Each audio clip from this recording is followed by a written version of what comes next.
Agita aí, Brasil! Estamos no oferecimento, então, de Lemos Esportes. Olha que fofura, gente! Chegou a reposição tênis fila na Lemos Esportes. Coisa querida, né? Passa lá que tem muitas outras opções para você.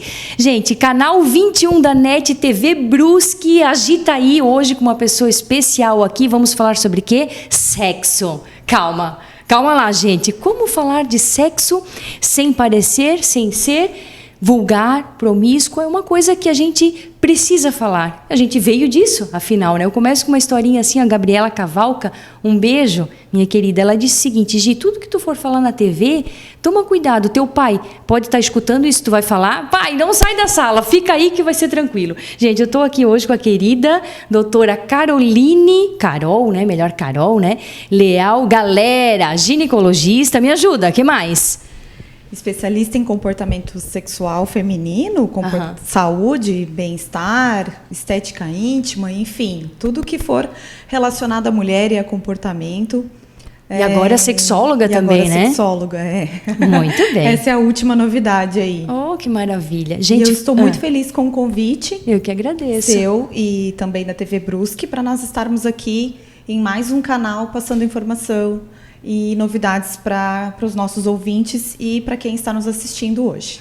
Gente, aí você pode estar me perguntando assim, eu como personal trainer, o que tem a ver sexo com exercício, gente? Tudo? Espera um pouquinho, nós vamos falar no segundo bloco. Mas para começar, doutora, a senhora que tem, assim, é ginecologista, o que te levou para o comportamento, procurar a sexologia também, além do físico, né, da saúde da mulher como um todo? Quer saber a verdade? Claro, meu Deus, não vão mentir para as pessoas que estão em casa.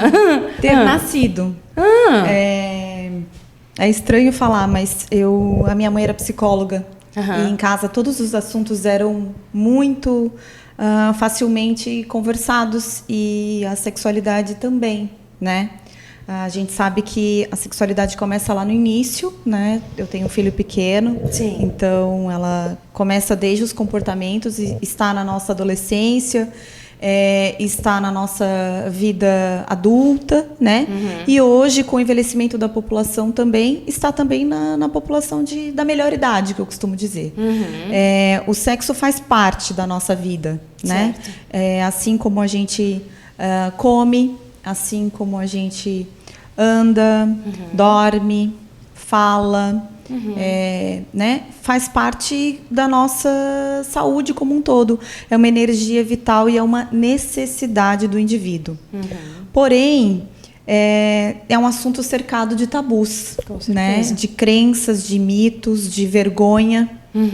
E ao longo da minha vida eu acabei fazendo medicina, acabei virando ginecologista, e aí eu acho que agora, com essa pós-graduação em sexualidade, eu acho que é a soma de um todo, né? Porque eu estou aqui todos os dias conversando com um público feminino, ouvindo as dores, as dúvidas. Então, buscar essa última formação é justamente para tentar ajudar melhor essas minhas pacientes e a todo mundo que me procura.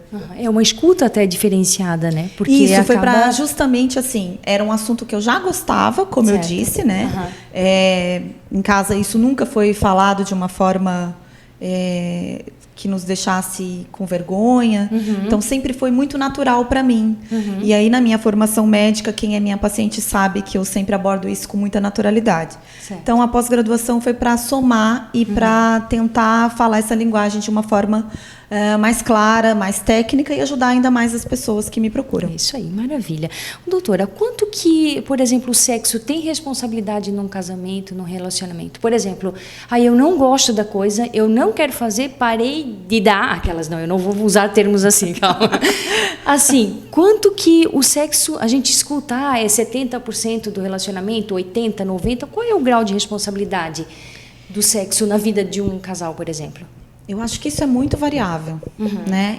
Eu não conseguiria te mensurar, né? Hoje nós temos também as pessoas que se dizem assexuadas e não está errado, né? Mas isso existe. Mas vamos falar na maioria, né? Isso faz parte do relacionamento. Eu costumo dizer que a gente tem amor sem sexo, mas a gente não consegue ter Perdão, desculpa. A gente tem sexo sem amor, mas dificilmente a gente consegue ter um amor sem sexo, né? Como diz aquela música da Rita Lee, acaba virando amizade, né? Porque isso faz parte do indivíduo, como eu disse, como faz parte da gente andar, falar, comer, o sexo também faz parte. O problema é que o homem tem um entendimento melhor disso. Por quê? Porque ele desenvolve a sexualidade dele de uma forma melhor que a mulher, né? Então, a mulher, ela quer namorar depois que tudo da vida dela está pronto, né? Depois que as contas estão pagas, que os filhos estão dormindo, que ela não brigou com a melhor amiga, que ela cumpriu todas as obrigações, aí que ela vai pensar no sexo. E o homem pensa um pouquinho diferente, e aí é onde vem os conflitos, né? Mas ele faz parte do casal, do relacionamento, né? Seja também, aqui a gente acaba abordando um pouco mais os relacionamentos hétero, mas também faz parte de todo relacionamento homoafetivo que seja. Mas ele aumenta a intimidade do casal. Ele consegue aumentar a conexão desse casal. Até porque isso dá uma brigadinha e coisa, e depois se junta, fica tudo bem. Mas ele é importante. Ele é importante para a gente manter o relacionamento vivo, né? E é isso. É a parte que precisa fazer, não é? Então, é que não tem que ser uma obrigação, né? Sim, tem que ser uma coisa boa, principalmente para os dois, né? Eu costumo dizer sempre para as minhas pacientes que a mulher não pensa em sexo tanto quanto o homem, né? E essa é a grande diferença. Se nós pensássemos mais em sexo, se nós chegássemos mais em casa e exigíssemos dos nossos maridos, olha, eu quero relaxar também, né? A coisa talvez seria diferente. Então, assim, falando em relaxar e vontade e tal, vamos falar de libido, da libido. Quanto que a libido está relacionada, por exemplo, ao fisiológico, a minha testosterona está embaixo, por exemplo, ou ao psicológico, como assim, a criança está dormindo, a casa está arrumada, aí então eu vou fazer. O quanto tem a ver com o fisiológico ou com o psicológico da mulher, por exemplo? Agora você vai ficar triste com a minha resposta. Meu Deus, como assim? Porque é as duas coisas, né? Não tem como a gente dissociar a libido pensando no fisiológico, respondendo a sua pergunta.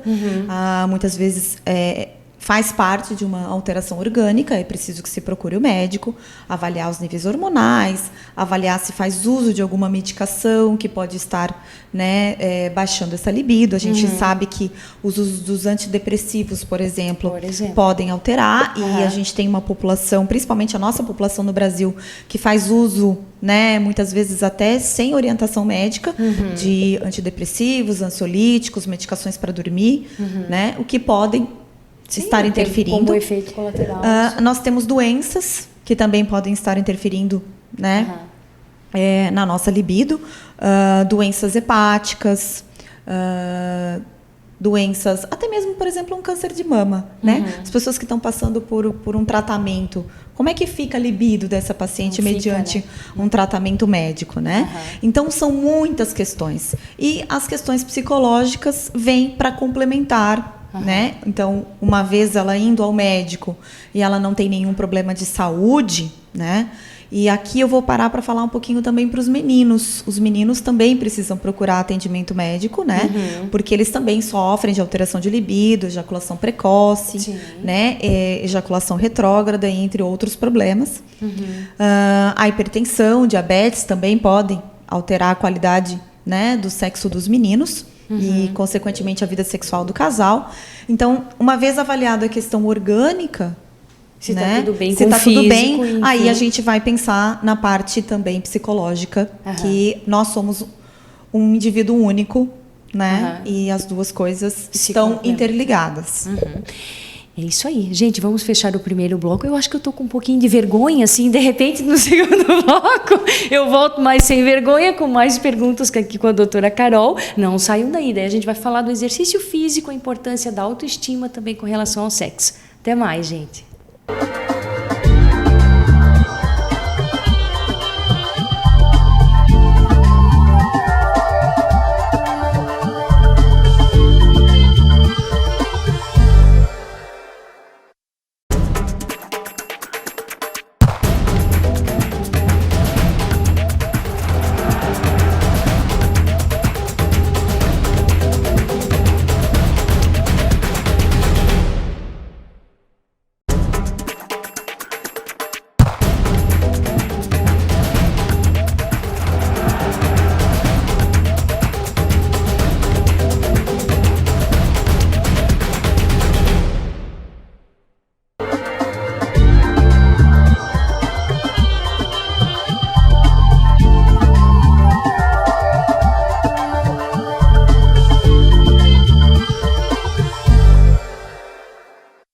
Oi, gente! Estamos de volta, então, hoje aqui com a doutora Carol, falando sobre sexo. Doutora, voltando ali à questão da libido, como trabalhar esse lado emocional das mulheres, para que elas fiquem, assim, com mais desejo, enfim, com mais vontade? O que a gente poderia estar falando desse lado emocional quanto ao sexo? Então, Gi, vamos lá. Primeiro, a gente sabe que a mulher precisa do desejo, a mulher precisa da admiração, da motivação dentro de um relacionamento. Prova disso que quando a gente está num relacionamento inicial, a coisa funciona melhor, né? Então, cabe a conversa. Eu acho que o diálogo com o nosso parceiro é super importante, né? Para que a gente possa manter essa intimidade do casal ali num nível bacana. E também saber que todo mundo tem dificuldades, que todo mundo tem contas para pagar, que todo mundo tem a chegada dos filhos, né? Que todo mundo tem as dificuldades do dia a dia, mas não esperar que a gente vai ser uma mulher maravilha, que a gente vai resolver todas as questões. Eu adoro esse termo, adoro. Para daí a gente pensar em sexo, né? E então eu acho que a gente tem que manter a novidade. E a gente espera muito do outro, que o outro nos traga essa novidade, né? Então cabe a nós fantasiarmos, né? Pensar na nossa vida de uma forma um pouco mais erótica. Hoje nós temos muitos filmes, muitos livros, né, que podem estar nos ajudando. Eu não estou aqui defendendo pornografia, né? Por favor. Sim, eu estou falando de erotismo, é diferente, certo, tá? São palavras completamente diferentes. Sim. É só a gente olhar no dicionário. E que não tem pecado nisso. Às vezes a gente vem de uma cultura de que olhar uma revistinha é pecado. Ou um filmezinho é pecado e tá tudo bem, mas para tu te sentir bem, vale de uma lingerie, né? Sim. Diferente, né? E pensar também na questão da nossa autoestima, né? Não fazer para agradar ao outro, não vestir uma fantasia ou uma lingerie que seja para agradar o outro, mas para nos agradar também, né? Sim. E o nosso autoconhecimento é importante, né? Então também a gente saber quais são os passos do nosso corpo, o que nos dá prazer, para a gente poder ensinar quem está com a gente também, né? Claro. Ninguém é obrigado a saber o caminho das pedras, né? E cuidar de si, né? Cuidar da alimentação, a prática da atividade física, nós melhoramos a nossa autoestima. Sim. E, consequentemente, a gente se sente mais disposta, né? Nós sabemos que durante a atividade física nós liberamos uma série de neurotransmissores, de endorfinas, o nosso sono é melhor, sim, né? E a nossa disposição para tudo, sim, e para o sexo também é maior. Sim, eu sou suspeita a falar, né, de exercício físico, assim, mas o que é bacana, sabes, que eu tenho alunas, às vezes, assim, ó, eu vou contar bom, ninguém vai saber quem é a aluna, né? Mas assim, que chega assim, ó, diz pra personal que o teu bumbum tá, ó, não é? Isso é bom porque mexe com a autoestima, mexe assim, ó, com o parceiro tá... A mulher está mudando como um todo, está se cuidando e isso reflete no outro, né? Com certeza. A mudança tem que ser dentro de nós, né? E quando eu falo para a paciente dessa novidade também, além da atividade física, a gente pode estar fazendo um curso novo, né? Aprendendo uma língua diferente. Então, tudo que é novidade, tudo que a gente traz também um pouquinho da nossa individualidade para dentro do relacionamento, né? E também do companheiro, né? Também buscar coisas, sim, que são individuais, que também fazem ele bem. Quando ele retorna pro casamento, pro relacionamento ali, a coisa está melhor, né? As sensações estão melhores. A gente tem uma novidade, né? Para chegar e contar pro outro. Sim, né? Isso é bom. Então eu sempre brinco com a minha paciente assim: seu marido foi jogar futebol de quarta-feira, né? Não tem problema. Sai você com as suas amigas, vai assistir um filme diferente, vai ler um livro, né? Vai cuidar de si. Porque os dois voltam bem, né? Porque os dois voltam melhor. Sim, né? E aí tudo flui melhor. É até a questão emocional, às vezes, né? O menino é muito visual, né? O menino viu ali o bumbum. Isso é comprovado cientificamente, né? Os homens, eles têm uma resposta sexual mais rápida e melhor com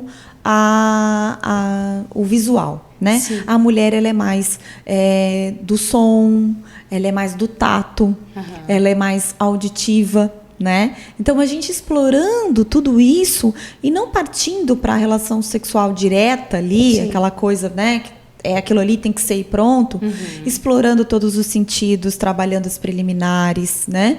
A gente consegue ter uma relação sexual bem mais bacana e prazerosa, porque o importante também é ser feliz, né? Sim. O sexo, ele tem que ser uma fonte de prazer, ele não pode ser uma fonte de angústia. Com certeza. Até assim, a questão de tu mandar uma mensagenzinha, por isso que no começo do namoro tudo flui, né? Não estou dizendo que no casamento não flua, mas é porque tem mais atenção e tudo aquilo que tu coloca atenção fica bom. Então, Gi, mas por que as pessoas perdem isso, né? Ao longo do relacionamento, Sim. né? São coisas que não deveriam ser perdidas. Os filhos chegam, mas a gente precisa montar uma rede de apoio, né? Pedir ajuda para uma irmã, para uma mãe, para uma sogra, para a gente poder ir ao cinema, por exemplo. Aquele Vale Night, que é tão importante para o marido e para a mulher. Mas a mulher, ela acaba querendo ser a Mulher Maravilha e ela quer assumir todos esses papéis de trabalhar, de ser uma excelente mãe, de ser uma excelente esposa, e aí nem sempre a gente dá conta de tudo. Então, essa cobrança que a gente faz muito com a gente, né, em todos esses aspectos da nossa vida, também pode ser prejudicial. Claro, porque Então, daí tentar levar a vida de uma forma mais leve. Porque a gente não consegue dar conta de tudo, né? Então, assim, a gente tem que realmente pedir ajuda, fazer diferente para o negócio do vamos ver se é bom. Por isso que eu falei no primeiro bloco que a mulher precisa pensar mais em sexo, né? Se ela for um pouco mais egoísta e pensar um pouquinho mais em sexo para agradar, para ser gostoso, para ela e para o parceiro, muitas outras coisas da qualidade de vida dela aumentam e melhoram, com certeza. Tem que pensar mais em bobiça, também faz parte, bobiça no bom sentido, né, gente? Vamos erotizar, vamos erotizar. Vamos fantasiar. Isso dali faz parte. Deixa eu ver, para fechar já esse segundo bloco, a gente falou do emocional e também das medicações que possivelmente podem diminuir essa libido. O anticoncepcional, dá para puxar um ganchinho e dizer assim, ó, alguns diminuem a libido, alguns médicos indicam, outros não. O que tu poderias dizer a respeito disso? Na literatura médica, Gi, nós não temos comprovação, tá, de que o anticoncepcional vá diminuir completamente a libido dessa paciente, né? Ou não, tá? Prova disso é que com o anticoncepcional a mulher passou a ter uma liberdade sexual maior. Porque ela fazia sem medo? Sem medo de engravidar. Ela passou a exercer melhor a sexualidade dela. Então, se você for olhar com este foco, né, ele melhora a libido. Certo, Mas nós sabemos também que eles são hormônios, né, e que eles nos dão uma estabilidade hormonal. Então, aquela flutuação hormonal que a mulher tem lá no período fértil, ela está com os hormônios, vamos dizer assim, mais à flor da pele, né? Para que o desejo aumente no objetivo da reprodução, né? E isso com o anticoncepcional a gente não tem. Por isso que algumas pacientes podem fazer essa queixa, né? Mas vai ser daí a maioria dos anticoncepcionais, porque a gente vai acabar mudando uma coisa por outra. Mas nós temos métodos comportamentais, nós temos dispositivos intrauterinos que podem, né, ser uma alternativa anticoncepcional para essa paciente, não necessariamente com hormônio. Eu acho que tudo é pontual e é caso a caso, né? Então, o que eu posso dizer para quem está nos ouvindo é que, na dúvida, conversa com o seu ginecologista, né? Que ele vai saber o melhor caminho para ti, com certeza. E para fechar, né, doutora, esse segundo bloco, eu digo o seguinte, gente, tá em casa ali, quanto tempo faz que não vai no ginecologista? No mínimo uma vez no ano, né? Dá um oizinho, porque é sério, né? É muita coisa que pode acontecer na vida da mulher, com ovário, com útero, enfim, que precisa desse cuidado. Vamos um intervalinho bem rápido e a gente já volta.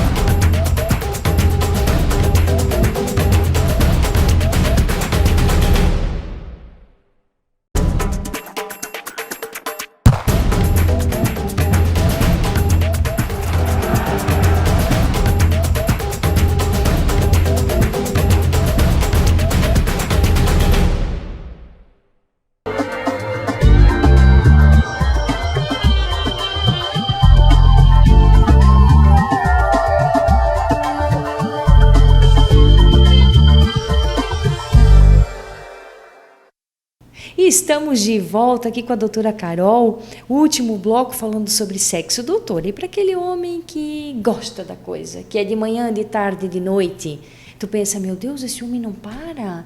É ele que está precisando de um tratamento, está viciado, precisa de um psicólogo? Ou não, é a mulher que está pensando em menos sexo? Ou, na verdade, teria que parar e conversar e se acertar os ponteiros aí, né? Porque fazer por fazer também não dá. Diga, doutora. Essa é uma pergunta difícil. Pois é, né? Que sacanagem a pessoa aqui. É só para terminar, mas vamos lá. Como eu te disse no começo do programa, o homem ele exercita melhor a sexualidade dele por conta da educação que ele teve, né? O homem tem uma educação que ele é, desde jovem, ensinado a pensar em sexo. Então, ele lida melhor com isso. Sim. Ele quer mesmo e está tudo certo. E eu acho que cabe a nós, mulheres, pensarmos mais em sexo, né? Também usarmos o sexo como uma fonte de energia, como uma fonte de prazer, né? Sim. Mas em alguns casos, respondendo a sua pergunta, é raro, mas existem alguns homens que sofrem de distúrbios e aí ele precisaria de uma avaliação, né? Tanto para mais quanto para menos. O desejo também baixo também acontece nos homens, né? E as mulheres, muitas vezes, é preciso que esse casal converse, né? Sim. Que role ali, achar um meio termo.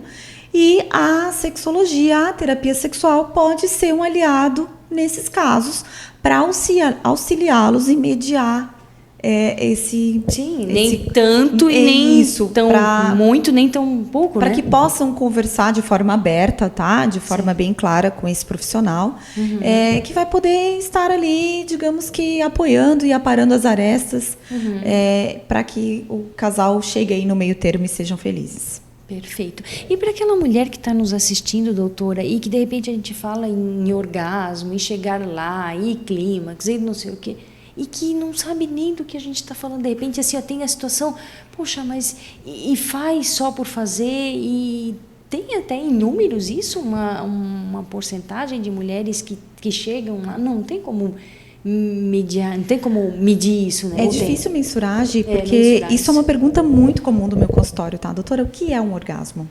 Né? É ver estrelinha? Né? É ter falta de ar? Eu não sei. Porque são sensações de cada uma. Sim. Né? O que eu posso dizer é o seguinte. Primeiro, o nosso autoconhecimento. Certo. Isso é fundamental para nós podermos ter uma satisfação sexual e também culminar numa chegada do orgasmo, né? Porque também isso rola muito, sabe, Gi? Eu quero chegar no orgasmo e toda relação sexual tem que culminar no orgasmo. Não, não tem, tá? A relação pode ser extremamente satisfatória, ela pode ser muito gostosa do ponto de vista emocional, do ponto de vista das sensações, sem necessariamente chegar no orgasmo. Então, o orgasmo também não pode ser buscado ali como um pote de ouro atrás do arco-íris num dia de chuva, tá? Né? É com leveza que a gente chega lá. Certo. E com muito carinho, com muita paciência da parte do nosso parceiro e com autoconhecimento da nossa parte. Até por uma cobrança maior e que tem. Não, uma cobrança do homem e uma cobrança da mulher também, né? E ela também, como eu disse, né? A gente não quer, não quer desagradar nunca, né? Sim. Fingir não é bacana. Fingir acaba causando muita frustração e até dificuldade desse relacionamento no futuro, tá? Então, na dúvida, também ela pode estar procurando o seu ginecologista para conversar sobre isso e também pode usar a terapia sexual como um real, fiel e adequado aliado para ela aprender, né, a chegar lá e enfim, para ajudá-la. Exatamente, porque assim, se tu tens, será como é que é? E tem na dúvida, procurar profissionais que te escutam. Acho que a escuta vale muito, né? Dizer assim, tá, mas como é? E vai tentando isso e aquilo, enfim. Aí o fato de tu falar, eu acho que ajuda muito, né? Com certeza, chegar aqui, como estava falando, tantas mulheres chegam aqui e expõem o problema, acho que já ajuda muito, não é verdade? Eu acho que quando a gente guarda as nossas dúvidas, né? E quando a gente não busca ajuda, o fardo se torna maior, né? Então, eu acho que dividir isso, né, com o seu companheiro, dividir as suas as suas insatisfações, né? Falar o que está legal, o que não está, Claro. né? É o sucesso aí para a gente ter uma vida a dois bacana e, consequentemente, a vida sexual. Doutora, essa seria a mensagem final ou tem mais alguma coisinha que poderia deixar para o pessoal de casa, assim, como mensagem final? Eu acho que é o que eu falei agora há pouco, né? Isso não pode ser uma fonte de angústia. O sexo não é para ser uma fonte de angústia. Nós não temos que ter cobrança em relação a ele, né? A gente tem que entender que é para agradar o outro, sim, mas que é para nos agradar também, né? Então, falando um pouco mais sobre isso, tirando as amarras, às vezes, das nossas criações, né? Dos nossos tabus, orientando as nossas mães, os nossos filhos, os nossos, né, tanto meninos quanto meninas também, a saber o que pode acontecer no corpo deles, quais são essas sensações. Porque falar de doenças, falar de prevenção também, né, de doenças sexualmente transmissíveis de uma forma aberta, com clareza, trazendo médico de confiança. Eu acho que é um grande passo para a gente melhorar. Porque o objetivo é deixar as pessoas mais transudas, né? Mas os conflitos de ordem sexual e de dor são maiores do que nós imaginamos. É isso aí, gente. Então, buscar sempre ajuda, buscar um acompanhamento para sempre ficar bem também na relação com o sexo. A gente vai ficando por aqui. Muito obrigada, doutora, pela companhia, pela parceria. E eu quero agradecer. Nós estamos hoje no oferecimento de Lemos Esportes. Um beijo, Eni, minha querida. E, gente, eu preciso mandar recado para minha mãe, está de aniversário hoje. Beijo. Mãe, te amo. E meu sogro, dia 16. Seu Léo, um beijo grande. Gente, a todos vocês, me sigam nas redes sociais, @gipavan.programa da Gi, se inscreve no canal e vamos fazer barulho. Gente, cuide-se, saúde, o seu bem mais precioso. Um beijo, fiquem com Deus.